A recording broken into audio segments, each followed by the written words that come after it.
වෙන්නේ නැහැ. ඔයගොල්ලෝ ආවා ඒකට මම සතුටුයි. ඒකට මම ඇප්‍රීෂিয়েට් කරනවා.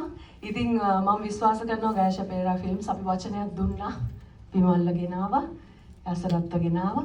ඉතින් මේක පිටිපස්සේ මගේ යෝධ සෙවනල් මගේ හස්බන්ඩ් ඔයගලන්ටත් ස්තුතිවන්ත වෙනවා.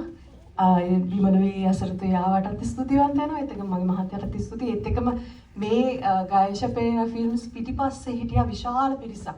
මේ වැඩේ කරගන්න. ෆින් ටීවී එක අපේ කීප දෙනෙක්ම හිටියා ගොඩක් කට්ටිය. ඉතින් විශේෂයෙන් මතක් කරන ડોક્ટર වෝල්ටර් ජයසිංහ, ඒත් එක්කම අපේ අචලා වීරසිංහ, සඳරුවන්, ආශා මේ අපි හැමෝම එකතු වෙලා මේ කරපු වැඩේ. ඉතින් සෙනක සුචරිත ඉතින් මේකට උදව් කරපු සියලු දෙනාට ස්තුතියි. අද දවසේ ඔයගොල්ලෝ ආවට ඇවිල්ලා බිමල්ල දැක්කත් අපි ඉස්සරහදී අපේ ජීවිතේ මේක ලස්සන අවස්ථාවක් ලස්සන සන්ධ්‍යාවක් කරගමු ඉස්සරහට ගිහිල්ලා එයත් එක්ක කතා කරන්න, චාරූප ගන්න ඔයගලන්ට අවස්ථාව තියෙනවා. බොහොම ස්තුතියි.